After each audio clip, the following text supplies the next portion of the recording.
ఈ బడ్జెట్లో ఐటీ శాఖకు 875 కోట్ల రూపాయలు ప్రతిపాదిస్తున్నాం. పరిశ్రమల రంగం రాష్ట్ర జీఎస్డిపిలో పరిశ్రమ రంగం వాటా 3,04,217 కోట్ల రూపాయలు. తెలంగాణ రాష్ట్రం పరిశ్రమలకు ఇస్తున్న ప్రాధాన్యతను గుర్తించి ప్రపంచంలోనే వివిధ కంపెనీలు పేరొందిన సంస్థలు తెలంగాణలో పెట్టుబడులు పెట్టడానికి తరలి వచ్చాయి. వివిధ పరిశ్రమలతో రాష్ట్ర ప్రభుత్వం చేసుకున్న ఎంఓయూలు అమలు పర్యవేక్షణకు ప్రభుత్వం ప్రత్యేకంగా స్పీడ్ విభాగాన్ని ఏర్పాటు చేసి దానిని రాష్ట్ర ప్రధాన కార్యదర్శి ఆధ్వర్యంలో నిర్వహిస్తుంది. Raising and accelerating MSME performance ద్వారా రాష్ట్రంలో 140 మహిళా సంఘాల ఆధ్వర్యంలోని వ్యాపారాలను వేగవంతం చేయడానికి ప్రత్యేక కార్యక్రమం చేపట్టింది.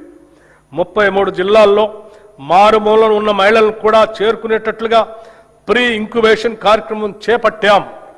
దివ్యాంగులు, ట్రాన్స్జెండర్లు, మైనార్టీలు, ఆదివాసీలు వంటి వర్గాలకు చెందిన మహిళా వ్యాపారులకు ప్రత్యేకంగా ఇంక్యుబేషన్ గ్రౌండ్ స్థాయి ఎంఎస్ఎంఈలకు ప్రాధాన్యత ఇస్తున్నాం.